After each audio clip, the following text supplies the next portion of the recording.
Welcome back. It's Tim and Julie Harrison. This is Real Estate Coaching Radio. First off, I want to let you know that you're going to love today's podcast.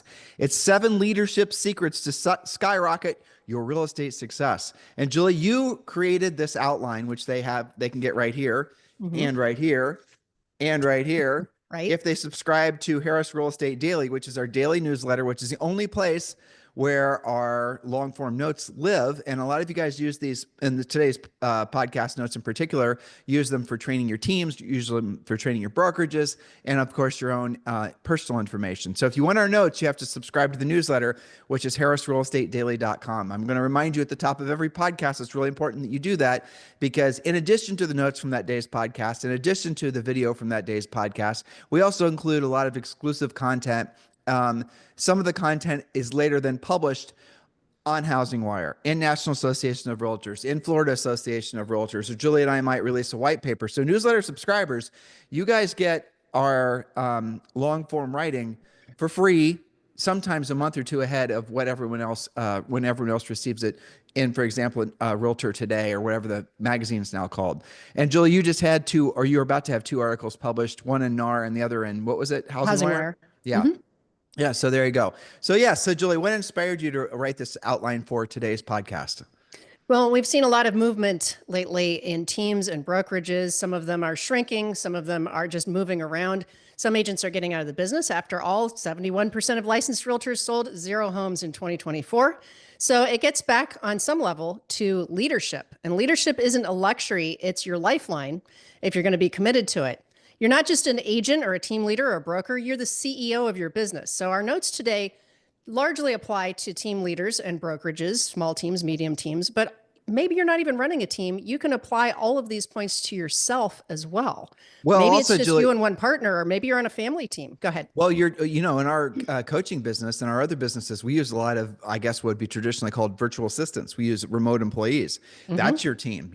You have a real estate team, and we teach you guys how to present this in your pre-listing pack and your listing presentation. You have a built-in real estate team when you join, for example, eXp Realty, because you're going to have someone there to help you with closings. You're going to have a broker help you with obviously any brokerage issues. You're going to have, Julie and I as your real estate coaches, all those types of things. And all those folks, all the people that are involved in a real estate transaction, helping you get to the closing, they're all part of your team. So expand your thinking on really what a definition of a team is. And if you're listening to this and you're just thinking to yourself, well, I'm just a lone wolf practitioner, that's fine. But you are, whether you want to think of it this way or not, operating as part of a larger ecosystem. Call it a team, call it a business, call it an organization, call it a group. But these notes are going to be really great for you to have. So remember to subscribe to the notes, go to Harris, or subscribe to our newsletter, go to harrisrealestatedaily.com. And all you've got to do is drop in your email address, and then the email, you got to go over to your normal email and then double opt in, and then we'll start sending you the newsletter right away. And I also want to thank all of you. We mentioned this the other day, that we are going to, yesterday we mentioned it also a couple days prior to that. Julie and I are wearing ourselves out, and we're doing 3 masterminds per week. And these masterminds are all designed to help you guys understand and overcome the 3 biggest challenges that most agents and brokers are experiencing right now in this market. With questions, the last mastermind went for 2 hours, but it was fantastic. So make sure you have joined the mastermind, and we're going to do it again, another 3 masterminds here, I think this weekend and next week. You will maybe receive an email. We're being very selective on who we invite to these masterminds. We're inviting coaching clients, newsletter subscribers, and whatnot. But I did include a link in today's show description. If you scroll down below, you can join the mastermind there as well. Or if you're, not able to, you can just go to joinpremiercoaching.com and subscribe that way as well. All right, Julie, let's roll into your notes. Yeah. So point number 1, as usual, is a bit of a mindset point. Seize the helm. You are the CEO. So this is all about owning your success. As we mentioned in 2024, 71% of realtors flopped because they let the market or the NAR lawsuit, the higher rates, or just plain excuses run their show. But you're different. You're listening to our podcast. You're taking control. But one of the ways you can do that is to simply say to yourself every day, if it's meant to be, it's up to me, and own your business like the boss that you are. You've got to set a clear target for yourself and each salesperson on your team. Maybe that's 5 new leads weekly as a team. Maybe it's 5 new leads weekly per agent, but you've got to actually define it and make it non-negotiable. Otherwise, you're going to be like every other agent saying, I need to do more, I need to do better, I need more listings, I need more sales, I need to make more money, but that's not definitive. And as a team leader, you can't hold anybody accountable if you haven't set the goals, right? Otherwise, they'll be like, well, the leads are all terrible and the market's slow. So a we don't lot of want that. agents a lot of agents get into real estate never actually having owned a business before, and the mindset of being a CEO, as Julie says, or a business owner is completely different than being of an employee. And that's really, again, I think 2 or 3 people that are joining us at EXP that were essentially part-time but still successfully selling real estate. I know Julie and I are the only ones that people all the time say, you guys are proponents of agents being part-time and selling real estate. Yeah, heck yeah, of course. I mean, if they can do a great job at their normal job, and then they can sell real estate and maybe use the job as a great source for real estate leads, that makes sense to me.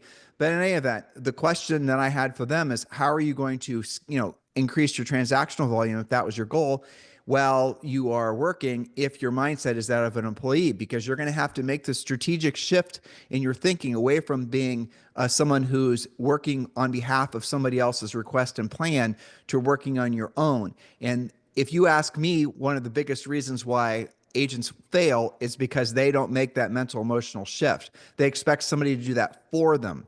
So if you're not going to be able to think of yourself as a business owner, you are, Bob Smith Real Estate, and Bob Smith is your key employee. That's how you have to think of it, because that'll reframe the way you think about really what your expectations are for yourself for the year. And Julie's notes are going to walk us through this, but one of the most powerful ways for you to really frame your mind around thinking of yourself as a boss is if you were a boss and you were, investing your time and money into this real estate startup, or maybe you're just existing real estate business. It's not even a startup. You've been in business for 10 years.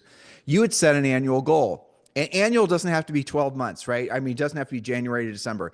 Annual goal can be June to June, right? So fiscal year, right? So if you're going to do that, set a goal of how much money you're going to earn. Set a goal, to Julie's point, how many houses you're going to list, all this. And that's what we give you in the real estate treasure map, which is our fill in the blank business plan. And you guys get that as the first level in Premier Coaching. So if you're in Premier Coaching now, which thousands of you are or have been, make sure you're downloading and using the real estate treasure map. We also give you guys a free copy of the real estate treasure map when you attend the Mastermind. But that is designed for you to create that master plan, that blueprint for your own success. But when Julie's presenting these notes to you, if they're not hitting you, if they're not resonating with you, it's because perhaps you're not really thinking of yourself as a business owner. Hopefully that helps you with your future points, Julie. Yes, that's true. And being a team leader or a broker isn't for everyone. If you're not feeling it and you know that you're not somebody that is comfortable holding your team accountable or setting goals or going after it every day like your team requires, that's okay. There's a lot of different ways to make money in real estate. You don't have to be a team leader if it's not your jam. One of our biggest producers in our EXP Realty group is a guy named Chuck Williamson, and Chuck has, I think, 2 assistants. He never wants to have a team.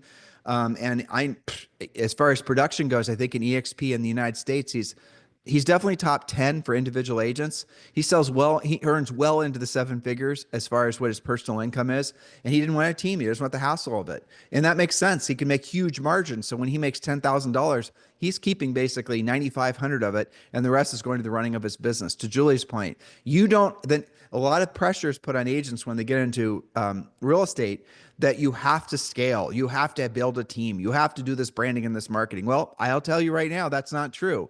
If your goal is to make a lot of profit, if your goal is to take that profit, then reinvest it like what Chuck is doing into rental properties and the stock market and things like that, you need to it's just playing a different game. The big team goal or the big team game with lots of agents, lots of transactions, lots of volume does not always, frankly, rarely does it result in large profits for the person that put it together. Whereas if you play the other game, like what Chuck is playing, you will make large profits. We can coach you to do either one, but we want you to know the realities of choosing one over the other. In Chuck's world, he has fewer people to delegate to. He will lead generate. He'll pre-qualify. He'll present. He'll negotiate his contracts. He doesn't do his closings or anything else. Those 4 activities, that's all he does. And he focuses on a certain number of listings at all times. Whereas, say, for example, if you had it, so he's working directly with customers because that's where he's going to earn the most amount of money. Whereas if you're working on a team, you're spending more time sometimes, usually, managing the people that you've delegated those tasks to. So the illusion or the fantasy that you work less when you have a team. Again, come to just decide where you want your activity spent, decide where you're going to be the most effective, decide what's going to get you to your goal. And don't let somebody else set your goal for you. Remember, you're your own boss. So if your goal is to make $1 million a year and you want to keep 900 of that before 900,000 as profit before you pay personal taxes, that's going to be a set of decisions that's going to follow that goal that are going to be different than, say, for example, I want to build a big team. And how many of you, again, have been pressured to form big teams because somebody else told you to do it? Maybe it was your coach, maybe it was your broker, maybe it was who knows who, or a book you read, right? Or websites you attend. You go to real estate events, everyone's walking around like a peacock with their little baby, birds following them around, their team members. And maybe that's what you thought you were supposed to do. I want you to make a decision what you're supposed to do based on what your goal is. Otherwise, what you're doing is you're actually not working for yourself. You're working to accomplish goals that somebody set for you. Hey, Bob, it's now time for you to form a team. Does that make sense, Julie? It does, or worse yet, there wasn't even a goal set. It was just expand for the sake of expansion. Hey, Julie, wipe off your lens. I think that's what no, you're gonna have to use a cloth. Yeah, okay. It already looks better. It already looks better. All right. Yeah. Okay, so there are different paths, and in one of the chapters of the Harris Rules book, we go over all the different ways to get to your goals. A solo agent, a partnership, a small team, a larger team, a team leader, and a brokerage. We go over all of the pluses and minuses. Like Chuck was your great example. He has more control, but he also has more responsibility. Along with that, he also has to do fewer transactions than somebody trying to make the same amount of money, but running a school of baby birds, as we lovingly call them. So point one was seize the helm. You're the CEO. We just talked about that. Point number two is grind the grit. Repetitious boredom pays off. What do you mean on that point, Julie? Well, so let's do some math. We always like to make it practical and tactical. Let's say that you and or your team members want to make, for example, $561,600 per year. Well, how do we come up with that? Mm-hmm. That's converting one lead weekly with an average of a 2.7% commission. That's the national average right now. That was researched. RedX says that lead conversion math. Lots of people quote that. So again, one new lead that transacts, 2.7% average commission based on the average sale price. That's all it takes to make that 561. But that also means doing what you don't want to do when you don't want to do it at a high level. Expireds for sale by owners, lead follow-up, price reductions when your listings don't sell.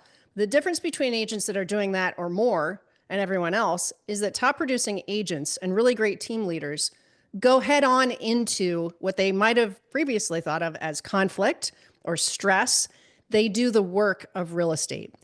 Top agents thrive on discomfort. So maybe you commit to 15 lead generation calls daily for just 30 days, or maybe you're working our 90-day massive action plan as part of Premier Coaching. You don't have to think of the whole year, but you do have to commit to the real work of real estate in bite-sized pieces in order for you to be able to achieve that. But the reason I use this math example is you don't need 100 leads a week. You don't have to create some elaborate double opt-in plan that's dripping on people all the time. You just need to convert one pre-qualified potential transaction per week to make over $500,000 a year based on not made up numbers, based on the average sale price. Some of you guys are living in markets where your average sale price is double the national average. So you'd have to do actually fewer transactions. You'd have to convert a lead every other week. So the most important thing that you said really was the title of point number two, which is repetitious boredom pays off. And that really is the big takeaway from, if you could condense, I think what Julie and I have been teaching for 2 decades, more than that now, down to maybe, I think probably 6 or 7 phrases. That would be one of them. Repetitious boredom pays off. And the other one she said is, if you want ever increasing levels of business or success in your business and personal life, do what you don't want to do when you don't want to do it at the highest level. I think if you combine those two things, it's pretty much, if you're looking for a secret to success, that's the one that I've seen, and Julie and I've seen, all of our coaches have seen, work out more likely than not. Because what you're doing is you're committing to accomplishing a goal. You're doing what you don't want to do when you don't want to do it at the highest level. And guess what? The repetition of having to do that every day, even when you're never like feeling an actual, reward or award from that particular achievement that day, but continuously doing it, that's what makes you stronger. It's just, we overuse the analogy of going to the gym, but that's really what it is. If you want strong arms, if you want a lean body, you got to do what you don't want to do when you don't want to do it at the highest level. And obviously, it's going to be boring most of the time, but repetitious boredom pays off. So when you find yourself, Julie and I are big advocates of boring businesses, and that's what we like to invest in, because a boring business that produces a very consistent profit is the best kind of business, because it's like the post office, it's just chugging it out, making whatever you're going to make, doing whatever you're going to do, but it makes consistent profit every single month. Whereas a lot of us have been lied to into believing that business is supposed to be these really, really high highs and these really, really low lows. And Or that's normal. People are exactly. told that. That's not normal. Your goal is to have a boring business that produces consistent profit. And with that profit, you reinvest it in other things that are going to produce passive profit for you, rental property, stock market, things like that.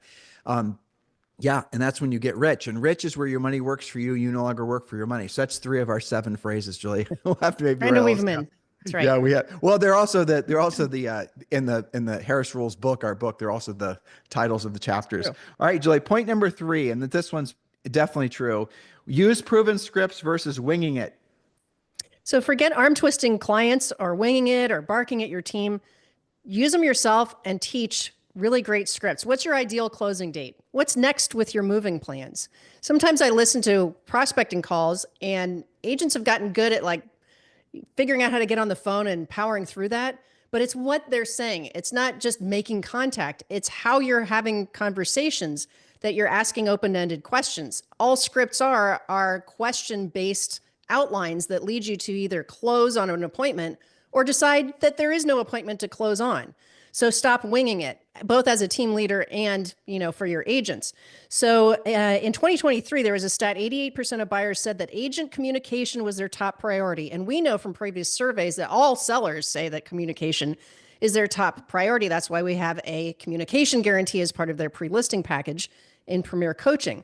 So practice your scripts on real prospects. This is another big mistake. I know that everybody says, get role play partners and you've got to role play an hour a day or your scripts are never going to get better. Your scripts get better so much faster when you practice with real prospects, whether that's using your Ford script, that's family, occupation, recreation, dreams. We've done podcasts on that, certainly teach it in Premier Coaching, or you're integrating your for rent by owner script. Whichever ones that you're doing, you're going to get a lot better talking to real prospects. One of the things that I hear when I do hear role plays back and forth, agents like overbeat on each other. That's not really how the calls go. Well, so ultimately, role playing, of course, works. It's just practicing with It a helps, partner. sure. It definitely does. The challenge is, and so from a practical perspective, is that finding somebody that's better than you at the scripts is a challenge, because the point of role playing is to you're not asking for someone to coach you or to judge you when you're role playing. Really, a role play partner is simply there to listen to you. But to Julie's point, the problem is oftentimes the other inexperienced person that you've chosen as your role play partner is critiquing you and saying things that are going to make you worse because they don't have the experience. You can pick up really bad habits that way. Right. I mean, so obviously we're going to say role playing is a great idea. Having an accountability partner is a great idea, but good luck finding someone that's going to be accountable to being your accountability partner, or good luck finding someone that's going to be maybe 5 notches ahead of you at prospecting, at doing over the phone work, that's going to be wanting to, be your role play partner. And it just is almost impossible to find. And we've done this. I mean, Julie and I've been doing coaching and training for just decades, and that's always been an issue. And what happens then is if your role play partner flakes out on you, and they always do, then you're going to use that as your excuse, or maybe you're the one that flakes out and your role play partner, you're going to use that as your excuse not to prospect that particular day. So let's just peel back this, overly complex system. And how about this? You sign up with RedX, you get the expired listing sent to you every single day. They show up on your computer, you hit the button, the auto dialer starts to work.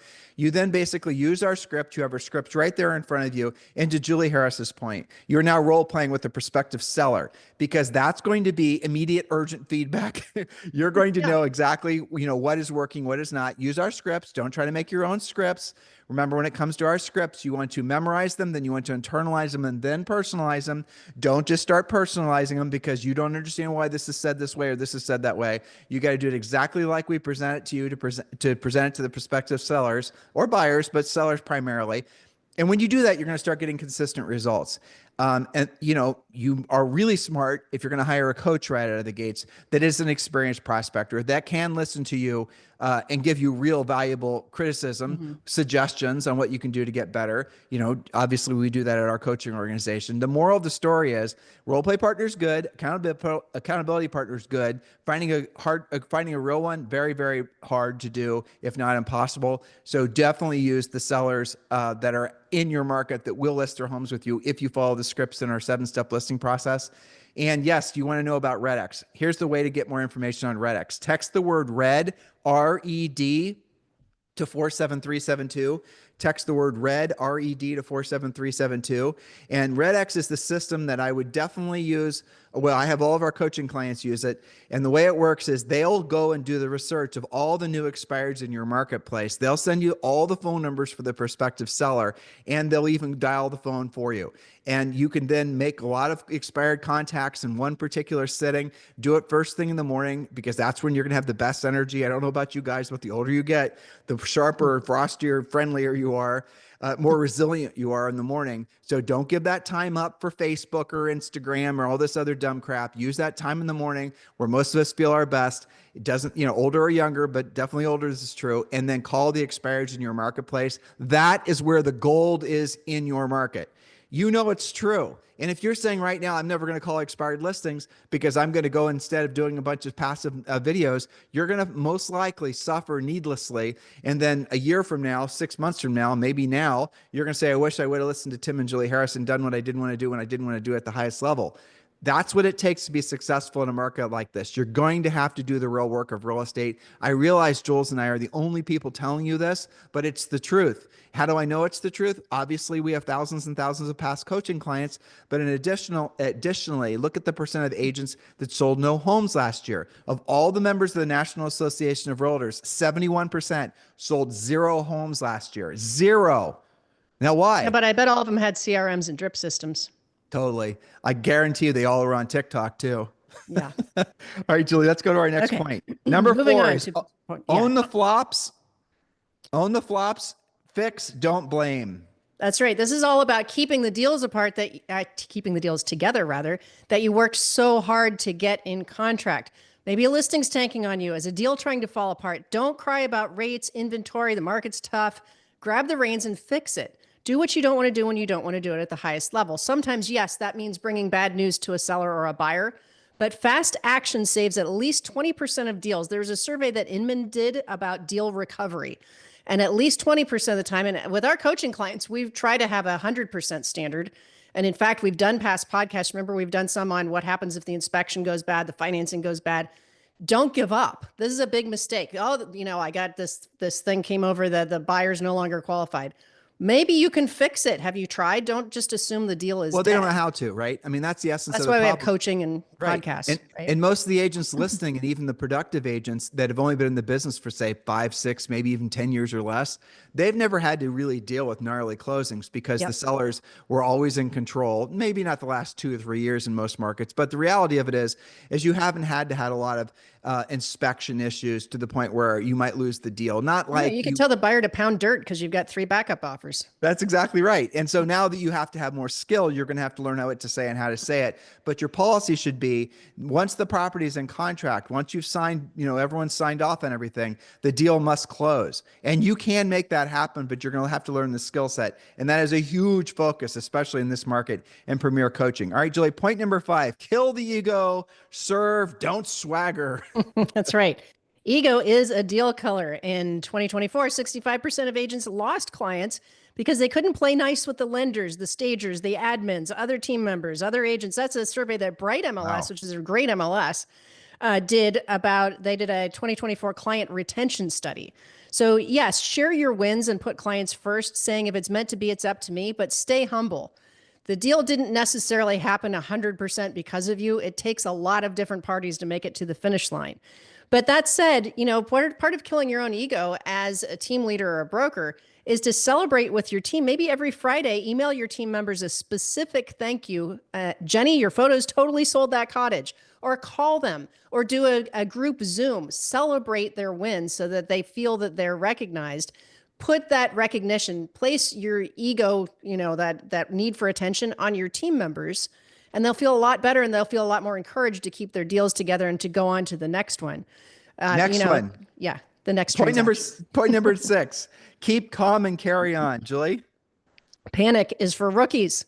Pause, strategize, and strike with purpose, doing what you don't want to do when you don't want to do it, but do it at the highest level. Daily planning drives 80% of top success to agents. Choose $3 productive activities daily, and every team member should follow this. It kind of gets back to that repetitious boredom pays off.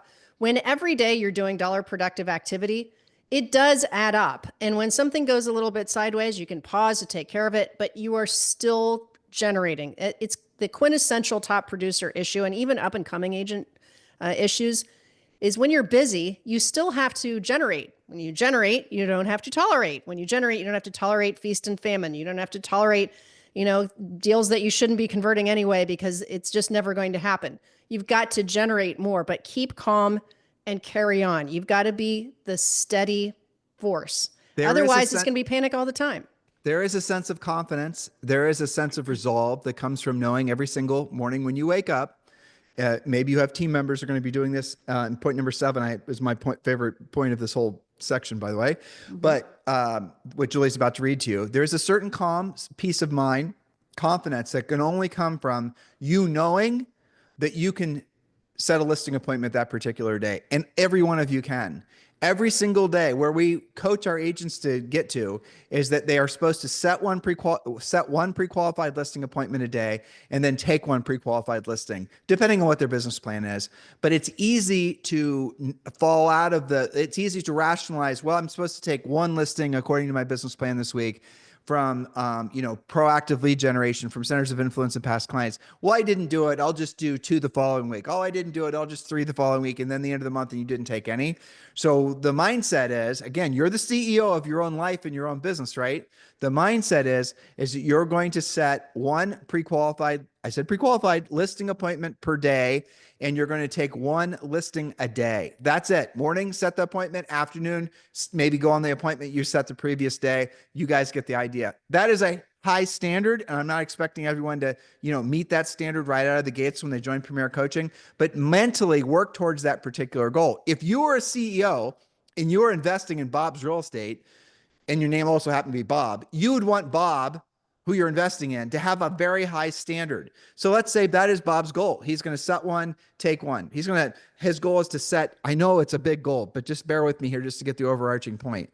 He's going to set 20 listing appointments per month. Now let's say, and then he's going to go on 20 listing appointments per month, and he's going to take ideally 19 of those listing appointments. Is that going to happen? Does for people like Chuck Williamson. Will it for you when you're starting? Could be. You could be a home run hitter. Let's find out. Join Premier Coaching.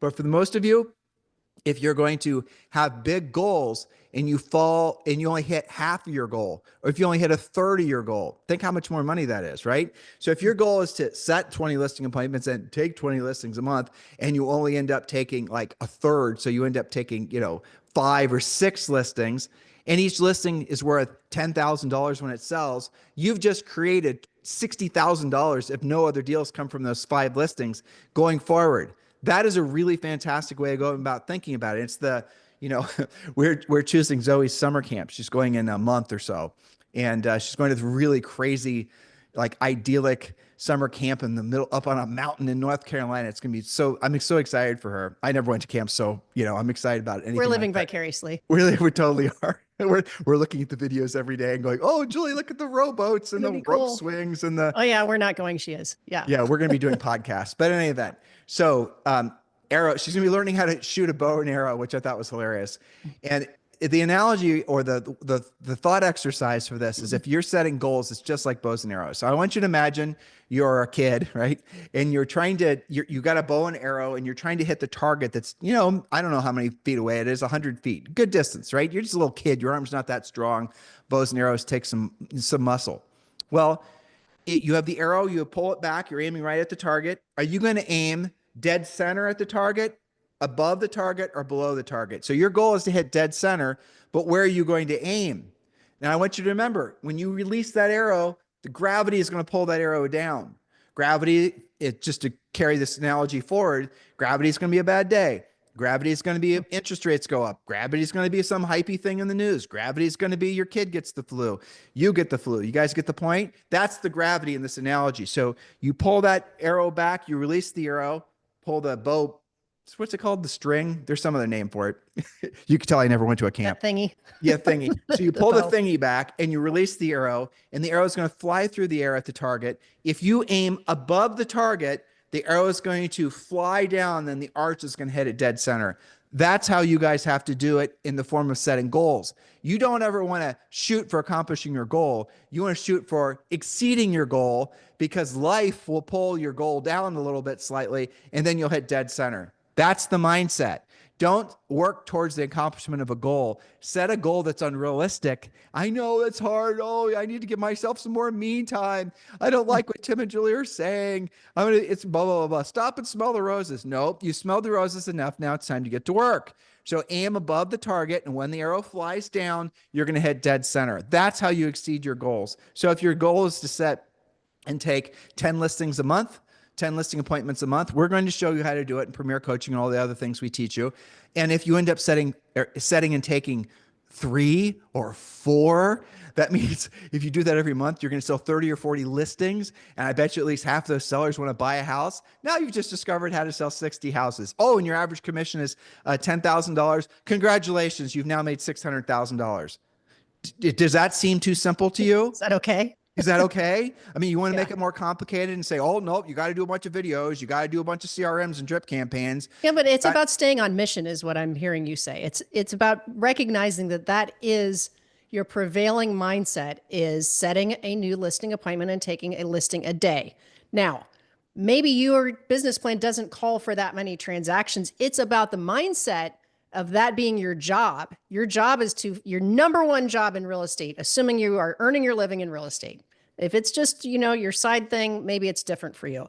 But if you're earning your living in real estate, that is your number one prevailing thought from the moment you open your eyes to the moment you go to bed. Where is my next listing? When am I launching my next listing? It's about how you think about it. You know where it is, because you're going to set the appointment in the morning, because you're going to call the different various sources we tell you to call. And everything else can be handled by somebody else. It can be handled by an app or a TC, or you can refer all of your buyer leads. You don't even have to have a team. You can have buyer partners, as most of our coaching clients do. Right. I mean, you have to, in real estate, to be successful, and this is the absolute truth. You have to be good at only 4 things. And this is it. You have to be good at lead generation. And we teach you how to do that in abundance. And we're not advocates of buying leads. We sure as heck aren't advocates of buying buyer leads. We don't even like referral fees. I mean, we'll like them if it's agent to agent, but that aside, you have to be really good at lead generating. That's job number 1. You have to be really good at pre-qualifying. You have to be really good at presenting, and you have to be really good at negotiating and closing. When you're good at those 4 activities, to Julie's point, everything else can be delegated. You can be the world's worst fill in the blank, and it's right as rain, because you're really good at those other activities. That's what matters in real estate. That's it. Not your brand, not your personal brand, not your marketing and your advertising, not your team logo, not the size of your moving truck. If you really want to build a profitable business as a team or an individual agent, focus on those things. And point number 7 really brings us all home. I'll get you started, Jules. All rowers, no riders. What does that mean? Well, leadership is a daily grind sometimes. And that means that no freeloaders are allowed. Cut the dead weight. Build a team of hustlers. In 2024, 90% of failed brokerages crashed because of passive leaders. Another Inman report, it was called Brokerage Failure Reports. Monthly, audit your team's stats, the leads generated. I have the teams that I coach and that our coaches coach, we do this weekly. The team leaders do this as like a huddle or a team meeting weekly to audit the leads generated, the deals closed. How are we doing? Are we on track, ahead, or behind? You can hold one-on-ones with anybody lagging, but decide how long you're going to give that. Is that person got 30 days, 90 days? It's not the whole year. They're either going to step up or not.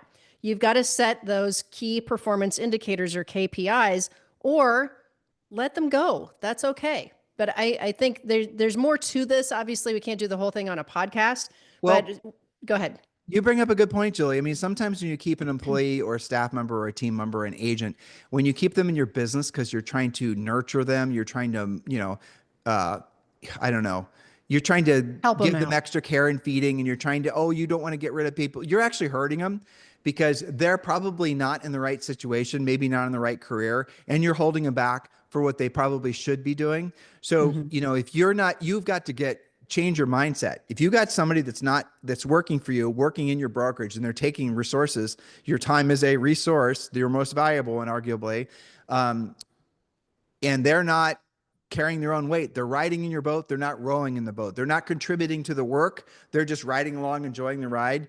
And you're saying, well, I'm just going to give Bob a little bit more care and feeding. I'm going to work with him a little bit extra. Oh, I really like, Bob had this horrible story, this thing that happened to him. Everyone's got a story.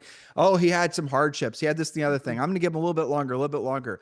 And he still doesn't perform. You're hurting that guy or gal. You're holding them back for what their true life mission should be because of your ego, thinking that you can make somebody who never will probably be successful into somebody being successful. They could be successful, but probably at something else. So your ego is saying, I have to hold on to this person because I can polish this piece of coal and make them into a diamond. That's not your job. Your job is here's what happens. When you keep that piece of coal around, you keep polishing that diamond, the people that are already diamonds, who maybe just need a little bit of polish in your business, they're going to leave. They're not going to stick around because they're going to see that you're putting all your energy and your focus on the people that aren't performing. That's not the message you want to have or be conveying.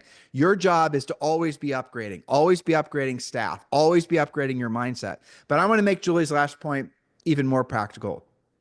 We started advocating, all of our teams in our brokerages back during the real estate crash, back in 7 and 8 and 9, that every staff member every single day has to pull their weight in the form of actually earning money. Oh, hold on, Tim. I 3 admins because I'm selling 300 houses a year because I'm doing a bunch of REOs.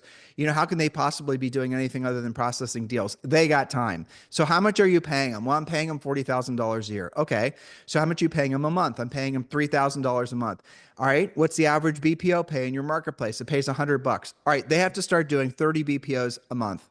How many are they going to have to do a day if they work 12 days or 20 days a week? Guys, get it? Every single person that you're paying a salary to, every single person who is receiving the benefits of the transactional help, who's not in sales, they need to be pulling their weight too in the form of BPOs. That should be a standardized rule. That should be the minimum standard that all of you have. Oh, they're putting signs in the yard. No, they have to be earning actual money. If you're paying them, they have to be earning money. Well, they're doing this. They're working on my CRM. Okay, have them work on your CRM, do the math, and have them do the number of BPOs that are required. BPOs, in case you don't know it, guys, broker price opinions, they happen no matter what direction the market's going for all kinds of different reasons. And we teach about how to do BPOs in Premier Coaching. In Premier Coaching, is comprehensive, as you guys have gathered. Again, BPOs, if you're needing money now, you're going to want to do BPOs. As an individual agent, as a team, as a brokerage, that is a fantastic way for you to start earning instant cash flow. And a BPO, when done well, half hour, you get it done and you're going to get paid, depending what it is, $100. Some of the BPOs pay $300. Some of them only pay $50, just depends. That is a great way to make instant cash. If you're an individual agent and you're listening, we want you to, and this is again part of the real estate treasure map, take your monthly burn rate, divide it by the number of months or number of, if you're, hard up for money, this is your plan, take the monthly burn rate. You get no days off if you're hard up for money, take Sundays off other than that. So you're talking about 24 days a week or 24 days a month. You're taking Sundays off, and then divide it by the amount of money you have to earn per month to pay all of your bills. 5,000 divided by 24, then divide that by the average payout for every BPO. And you start doing those BPOs every single day. You start earning, oh, Tim, it takes so much time. Yeah, guess what's going to happen? You're going to earn money now. You're going to be covering your daily expense, right? And you're also going to be learning the market. That you have plenty of time to do the BPOs. And the more you do, the better you'll get, and the faster you'll get, and the more confident you'll get. And the very nice byproduct of being great at BPOs, most of our coaches do BPOs. Yeah. They love the cash flow. And the great thing is, after you've done a bunch of them, your pricing brain is so much stronger, and your pricing confidence, both on the buyer side and on the listing side. You know how to price property because you've seen a lot more property. You've analyzed a lot more property. You're just getting paid to do CMAs. You do CMAs all the time for free. Why not get paid for them? That's right. So these are, Julie and I like to keep all of our points practical and tactical. We don't hardly ever talk about, woo woo stuff or mindset or Except any maybe of on that stuff. Friday. We want, yeah, maybe on Friday. We want you guys to focus on being of service to other people because that is your highest and truest purpose, and making money, not just making money, but making net profit. And hopefully today's podcast help you do that and put your mindset in that of a CEO or of a business owner. And I'm hoping you appreciated this content. And if you did, let us know. If you didn't, keep your mouth shut. But if you did, let us know in the comments. And if you have any suggestions for future podcasts, please do feel free to message us over on Instagram at Tim and Julie Harris. Oh, I put some pictures up of Julie and I when we No. started selling real estate 20 or 25 years ago. I'll put some more up too. My mom found a whole bunch. And you guys will love them because we look, it's hilarious actually. I'm looking back at those pictures, Pretty dorky. not believing. Well, the first pictures that you guys will see, I just put on Instagram at Tim and Julie Harris. That's our Instagram. Is they were taken our first year in the business, and our first year in the business, we were so broke. We were actually in debt from student loans. We had to go to a thrift shop and buy all of our clothes. So when you look at us, we really look like kids because we look like we haven't grown into our clothes yet. But remember, our first full year in real estate, we sold 103 houses looking like that. So that'll motivate you if nothing else. I think one of those pictures was literally our first month in real estate, actually. You mean the one where you're wearing With the the puffy green. red shirt? Oh, Yeah. the green one? Yeah. Yeah. Yeah. All right. So, Well, you guys have a fantastic day. We'll talk with you on the show tomorrow.